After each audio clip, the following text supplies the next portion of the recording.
good, everybody? Welcome into the Coaching Company podcast. Weekdays here to support the morning show. If you missed any of Coaching Company this morning on Stadium or Valley Sports Live, I encourage you to go back on our Coaching Company YouTube page and watch it on demand.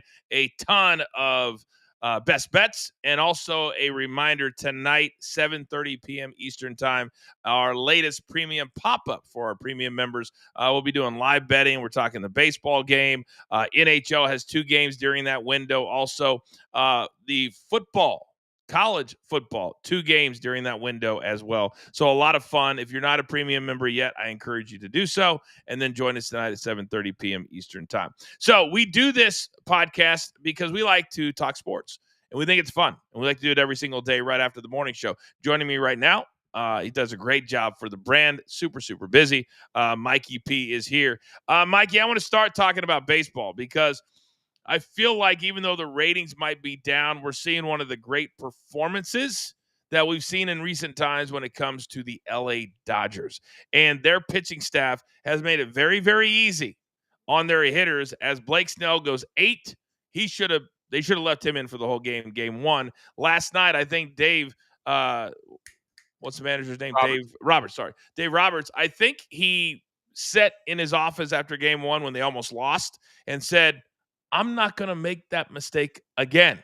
And last night, he did not take Yamamoto out. Now, it was a 5-1 game and not a 2-0 game, but there was no stress for the entire game for Yamamoto. How good have these 2 pitchers been the last 2 nights?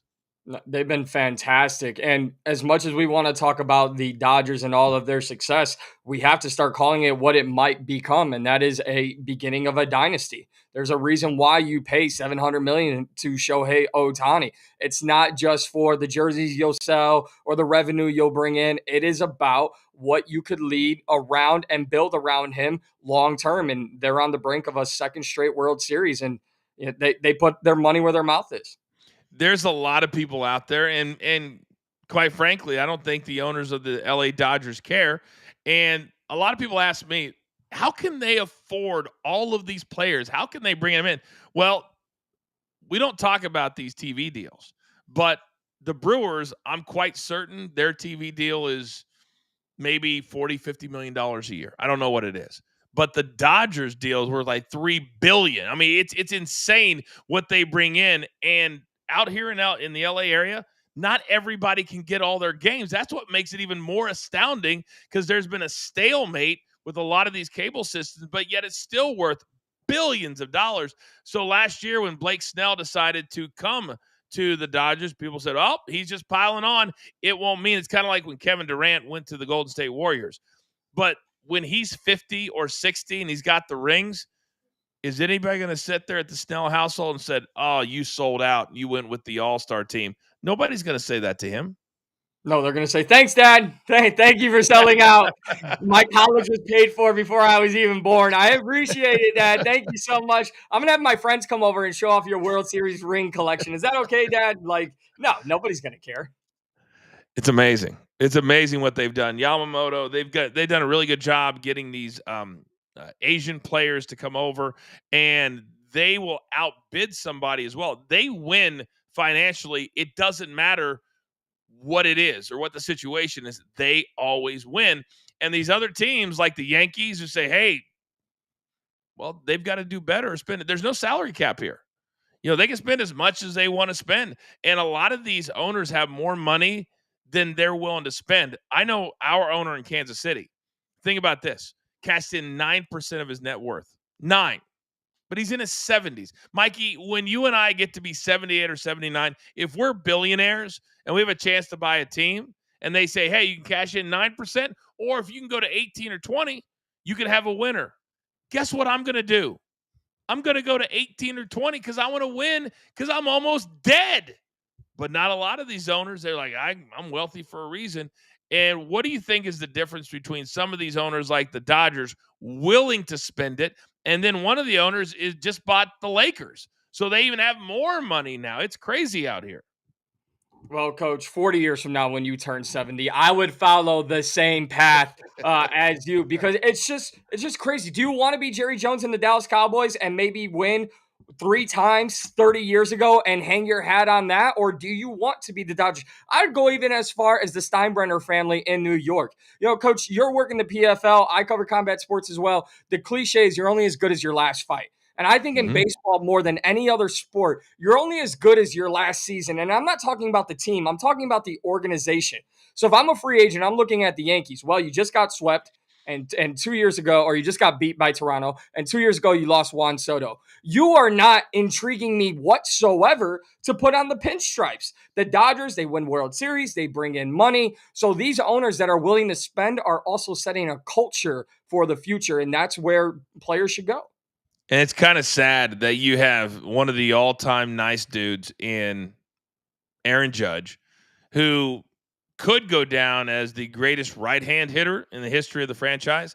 But if he doesn't get a chip, if he doesn't get a World Series title, he's going to be known as the Dan Marino of Major League Baseball. And that's sad because he's amazing.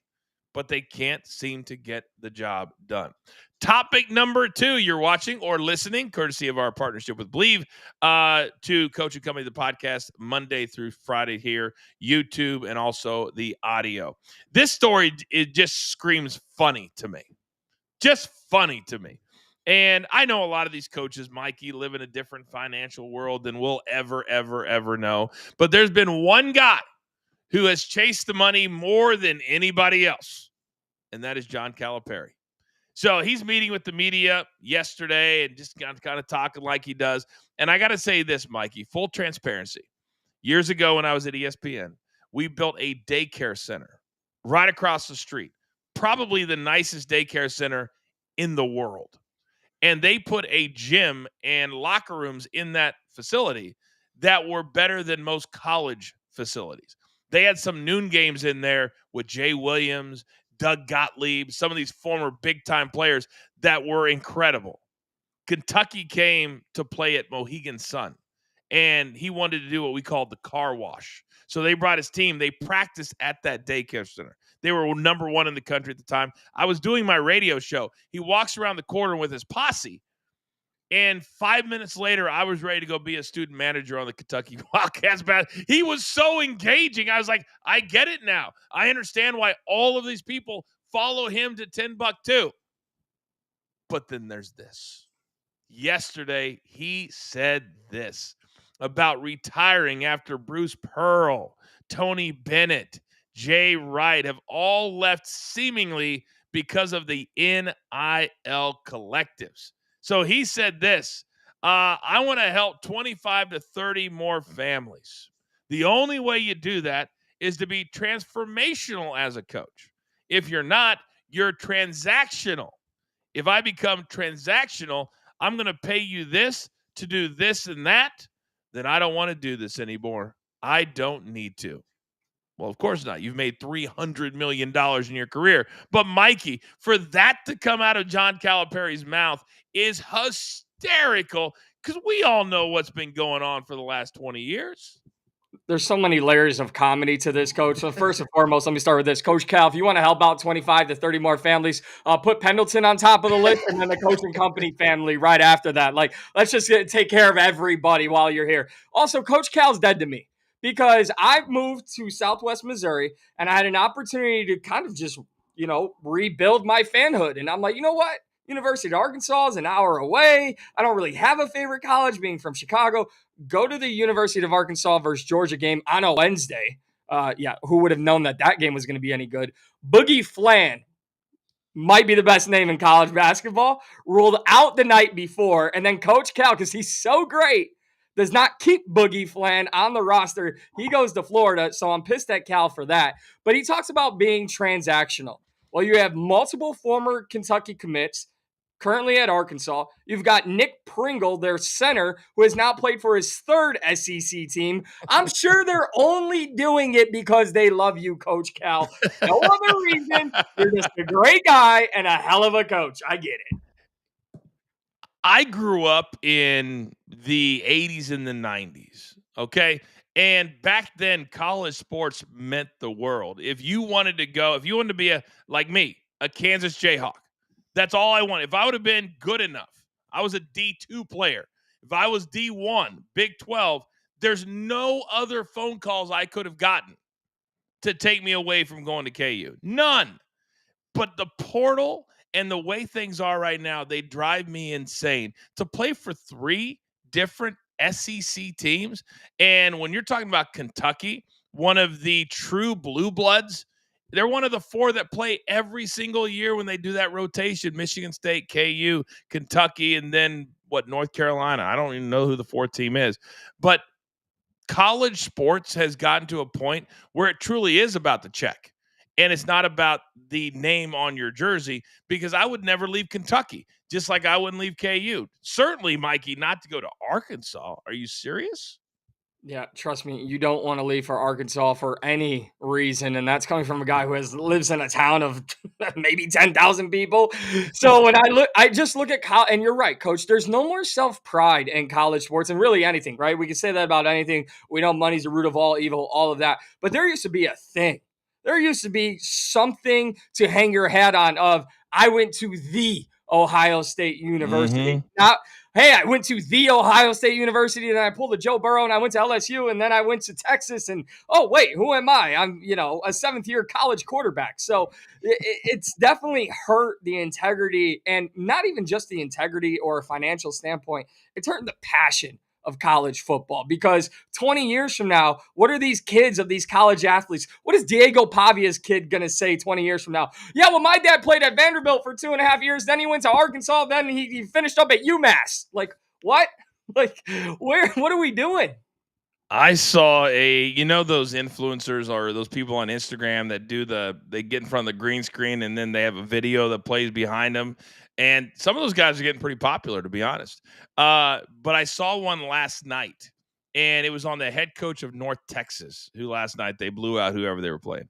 And the kid goes, the most dangerous person in college football is the head coach of North Texas. And I don't know what his name is, but apparently he was the offensive coordinator at Texas Tech when Patrick Mahomes was there.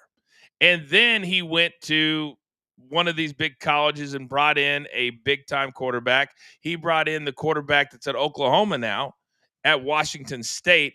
But the whole thing was about how he brought a quarterback in and then dragged him to another school when he went there and now he's a head coach at North Texas. And I'm sitting there going, this guy's giving him all the praise in the world. Oh, he's a quarterback whisperer. He's the greatest thing in college football. But yet, Mikey, every quarterback he's had has transferred. The quarterback he has right now is a true freshman that was recruited by nobody. And all of a sudden he's throwing for 400 yards in games. Maybe he's a good quarterback coach, but I want to stop the nonsense of multiple transfers. Don't you think that the portal should be one transfer and that's it? I mean, Yeah. To me, that should be it. You can't do 2, 3, 4, because then it just becomes about the check. Yeah, it absolutely does. And listen, if you want to be about the check, make it your one important decision. We see this in the pros. We see these guys, hey, so and so played their contract out as a rookie. Good for them. They're going to go cash their big contract, right? And then they leave, set their first team that drafts them. And that's okay. Make that the same in college. You talk about being a quarterback whisperer. No, he's a good car salesman. That's all he is. Here, come over here, and maybe I'll give you a little extra something over here. It's ridiculous. For me, you have to limit this portal rule. I don't care about people leaving and where they're going, but I care about how many times they're going. I'm right there with you, Coach. But if I may, I want to throw something at you, because you talked about Coach Cal and when you were at ESPN. I don't know if you saw this. Yesterday, Joe Mazzulla, Boston Celtics head coach, becoming my favorite coach in all of sports, told the media that they were going to have a pick. He told the media, you're going to have a pickup game. So first of all, imagine that. Some of the media members out there covering the Celtics been doing it 30, 40 years.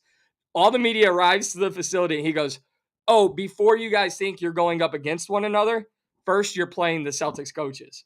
And the coaches blew them out by 57 points. He was a Division I player at West Virginia, for God's sake. How did they play long enough to win by 57? Was it like 59-2?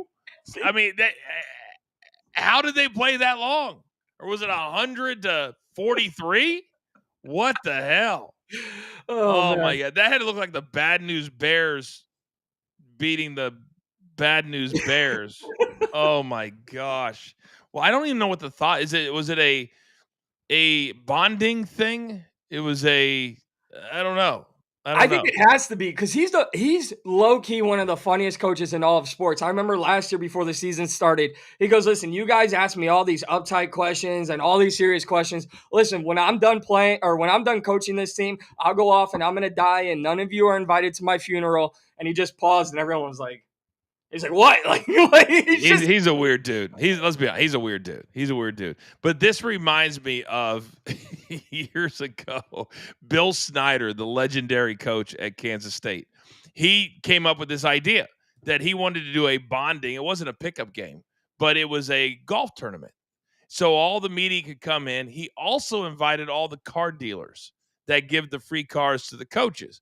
Well, it just so happened that one of the controversial writers for the Kansas City Star was in my group there was a guy by the name of Mike Stoops. And of all the Stoops brothers, he was the most, how should we say, fiery. And he really thought everybody was coming after him all the time. So as we're playing golf, he's with his car dealer. And his car dealer happened to be from my hometown of McPherson, Kansas. So he's buttering him up throughout all the 18 holes, saying, "Hey, I need something a little bigger. Give me a bigger SUV."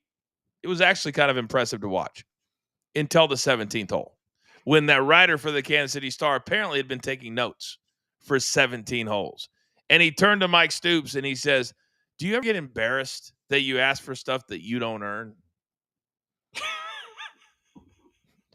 Now, keep in mind, I'm 22, probably 8 or 10 beers deep, right?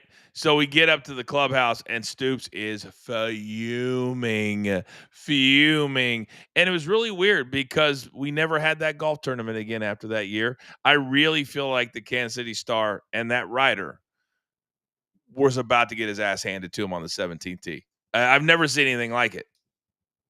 Now, did he get the bigger SUV? Yes, he did get the bigger SUV. So all was well in the world. But Mikey, those are the things that nobody thinks about or hears about or sees. when you talk about asking for things you don't earn, yeah, welcome to every day of my life. Like how I mean, there's a reason why coach has my number blocked. I'm just asking for things, and it just the requests don't stop. It's one of those things. It's one of those things. All right, we're gonna get the hell out of Dodge. I'll see you guys at 2:00 this afternoon on channel 156 on Sirius XM. Then me and Mikey, Raphael, and Marky Motto will be on tonight for our premium pop-up 2 college football games, 2 NHL games, and 1 Major League Baseball game. Live bets flying all over the place. We'll see you tonight. Thanks for hanging out with us. As always, this has been the Coach and Company podcast, and there is only one. See you later.